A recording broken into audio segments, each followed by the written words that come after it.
This is part 47, dear viewers, as we continue our study of that chapter 16, which of course, as I said, leads up to our own day. They're part of the sixth ball, because sixth ball is quite long. There are several parts to it. So now we're almost up to our own day, and most of the section will be from the New King James Bible. I saw 3 unclean spirits like frogs coming out of the mouth of the dragon, out of the mouth of the beast, and out of the mouth of the false prophet. Points to note the frogs. Now here, in case now, my dear viewers, you think I'm going to cast insults across the sea to our neighbours in France. It is not I who use the word frogs. The French themselves do. This is the amazing thing about it. These are the French. In 1996, the National Centre of Art in France put on an exhibition in Reims Cathedral under the heading Clovis on the Birth of France. It was held to commemorate the baptism of Clovis, the first king of the Franks. He was the first to unite them all under one king. He reigned from about 466 to 509. The 1996 exhibition shows King Clovis with 3 frogs on his tunic. His banner and shield both have 3 frogs on them. 3 spirits like frogs. Did France give 3 things to the world which had a huge effect on it? It did just that. Not 4 or 5, but 3. It gave the world liberty, equality, fraternity. And we know them as liberty, equality, fraternity. These 3 ideals came from the French Revolution. So let's take a look now at the 3 frogs. That's beautiful, Neil. Perfect. Beautiful. So the name France derives from the Franks. The Franks were a group of tribes that moved into the territory we know as France in the 5th century. Their shields carried representations of frogs as emblems. The first king to unite the several tribes of Franks was Clovis. His banner shows 3 frogs. There it is, look. Le Roi Clovis. King Clovis with the 3 frogs on his coat. And you can see them here, look. You can see them, closer look at them. Left, the banner and shield of Clovis. Right, under the general heading of Clovis and the Birth of France, the National Centre of Art and Technology put on a tableau in Reims Cathedral in 1986 to commemorate the baptism of King Clovis. Of details from an old tapestry in the museum at Reims was used as the main picture to advertise the event, and Clovis is depicted with 3 frogs on his tunic. So,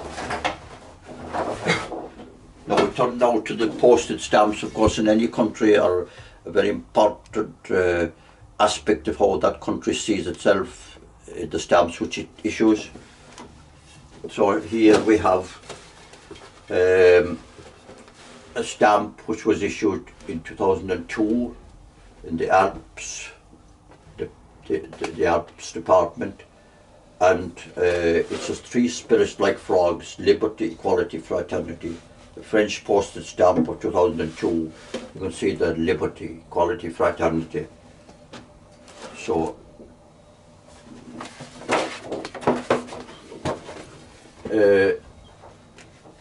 they are the ideals that came from the French Revolution. Of themselves they are noble and praiseworthy, but why then are they here called unclean spirits? It could be that they ignore one vital factor. God himself, in other words, they don't actually take the one figure that matters and that will matter into account, God himself. The Reverend Dr. Peter Mullen, Dr. Peter writes a weekly article in the British Church newspaper In the issue of the 22nd of May 2020, Dr. Peter has an article with the title "God is Not Mocked." It is on page 9 of the paper. In it, Dr. Peter writes, around the time of the French Revolution in 1789, there emerged a new progressivism. Voltaire mocked and rejected the Christian faith. He was one of the leaders of the revolution. And the new radical secularizing elite of philosophers, politicians and sociologists agreed with him. The doctrines of the French Revolution have not disappeared. The liberty, equality and fraternity have intensified in our own times, and they now constitute the new religion of secularism. This all-pervasive dogma rejects explicitly and vigorously the Christian teaching concerning the Last Judgment and the understanding that ultimate social and moral values cannot be constructed by humankind, no matter how progressive are the societies which created them.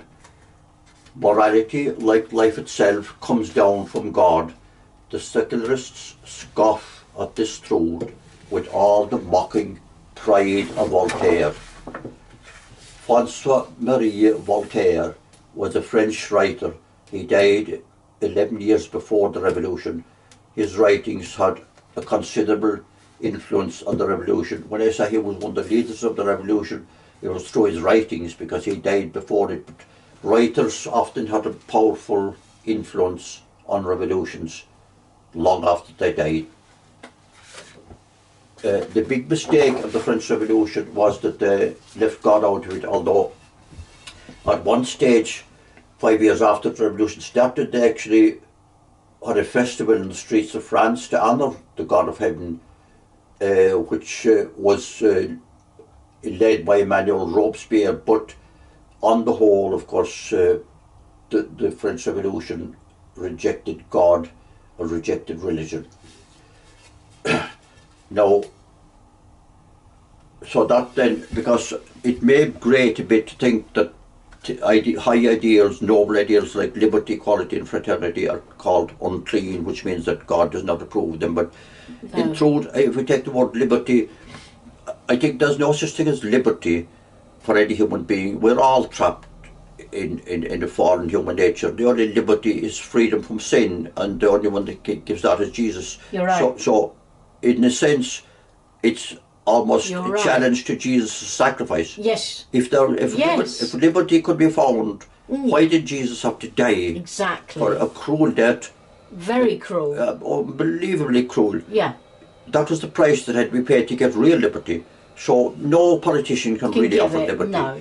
Do you know, that's a fantastic point. And I think maybe that's why that God, if you like, whilst the ideals themselves are noble, but unfortunately the reality is different. Yeah, thank you, Neil. That's great. Great explanation. Yeah.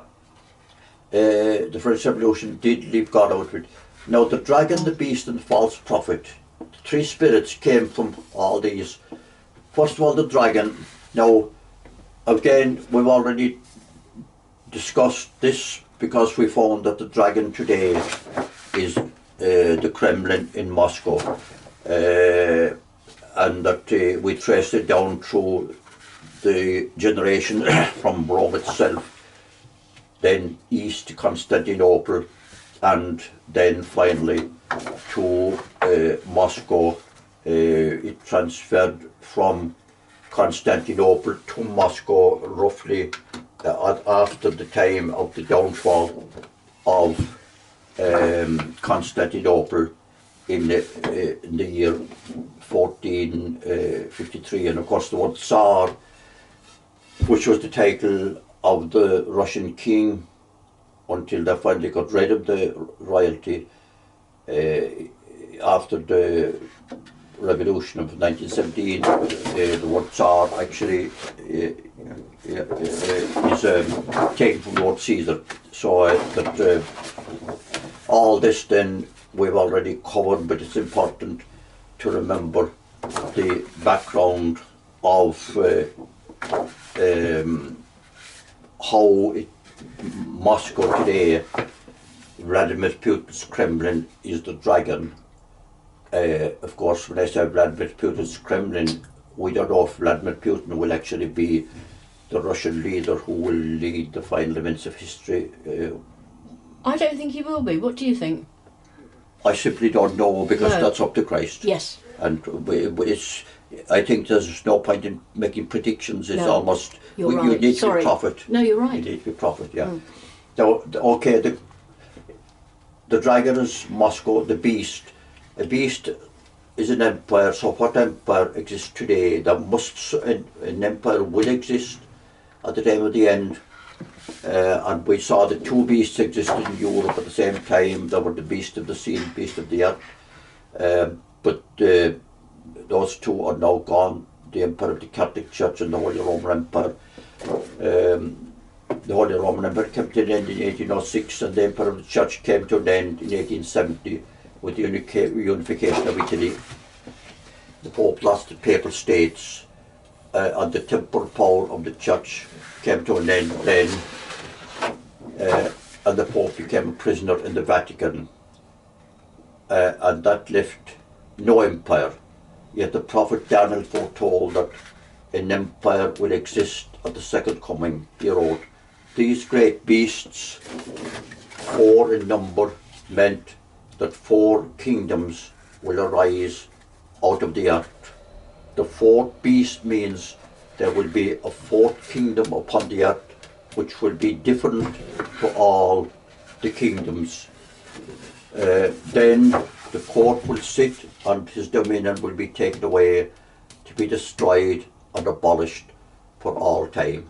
That's from the Jewish Tanakh Bible. The 4 kingdoms were Babylon, Persia, Greece and Rome. Babylon and Persia were kingdoms, while Greece and Rome were empires, but they are much the same thing. The main difference is that a kingdom is ruled by a king, whereas an empire is ruled by an emperor.